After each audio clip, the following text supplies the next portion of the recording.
இன்னைக்கு எங்கள் வீட்டில் தோசை. அது ஸ்பெஷல் கிடையாது. எங்களுக்கு எப்பயுமே பிடிச்ச ஆந்திரா ஸ்டைல் கார சட்னி ரொம்ப பிடிக்கும். இது ஒரு ஒரு பைட்டுக்கும் நம்ம சாப்பிடும்போது ஒரு ஒரு பைட்டுக்குமேனு நாக்கு சுருங்கும். சாப்பிட்டு முடிச்சதுக்கப்புறம் நம்ம நாக்கை பார்த்தோன்னா அந்த அப்படியே ஒரு ரெட் கலரில் இருக்குங்க. அது மட்டும் இல்லை, அதுக்கப்புறம் சாப்பிட்டு மூஞ்செல்லாம் கழுவுனதுக்கப்புறம் வாய் சுற்றி ஒரு எரியும் பாருங்க. அதை சொல்லவே முடியாது. இந்த கார சாரமாக கறி குழம்பு சாப்பிட்டா எப்படி மூக்கிலேருந்து தண்ணி ஊற்றும், அது மாதிரி இது 2 தோசை சாப்பிட்டாலே அப்படி தண்ணி ஊற்றும். ஆனால் இந்த சட்னியில் ஒரு அடிக்ஷன் இருக்குங்க. என்ன தெரியுமா, எவ்வளோ சாப்பிட்டாலும் சாப்பிட்டுட்டே இருக்கணும் போல் தோணும்.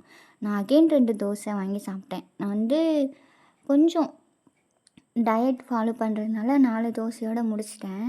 ஆனால் அடுத்த 2 தோசை சாப்பிட்றத வீடியோ எடுக்க முடியல. ஏன்னா நான் வச்சுருக்கிற அந்த வீடியோ அது பேர் என்னது, ஹேண்டா, அது உடஞ்சிருக்கா. ஸோ அதனால் அந்த ஸ்டாண்டு என்கிட்ட சரி கிடையாது. அதனால் விழுந்துருச்சு கீழே. அதனால் கையில் பாதி வீடியோ எடுத்தேன்.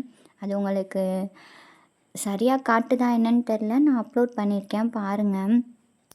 நான் சாப்பிட்டுட்டு தான் வாய்ஸ் ஓவர் கொடுக்குறேன். எனக்கு அப்படியே வாய் சுற்றி எரியுது. எப்பயுமே அப்படி தான் எரியும். கொஞ்சம் எண்ணெய் ஊற்றி சாப்பிடுவேன். இன்றைக்கி உங்ககிட்ட இந்த ஃபீல் காட்டணுன்ட்டு நான் அப்படியே ஷோ பண்ணிட்டேன். சாப்பிட்டு முடித்ததுக்கப்புறம் வாய் சுற்றி செம்மையாக வேர்க்குது. ஆக்சுவலாக ஃபுல்லாக மிளகா தாங்க இருக்கும். அந்த சிகப்பு மிளகா சொல்லுவாங்கள்ல, வத்தல்னு சொல்லுவாங்க. அது ஃபுல்லாக தான் இருக்கும். அது அப்படியே நாக்கை சுருன்னு பிடிச்சி இழுக்குங்க. என்ன, ஃபோனு கீழே விழுந்துருச்சு. அதான் கொஞ்சம் கஷ்டமாக இருக்குது. ஆல்ரெடி ஹை குவாலிட்டி ஃபோனும் கிடையாதா, வீடியோ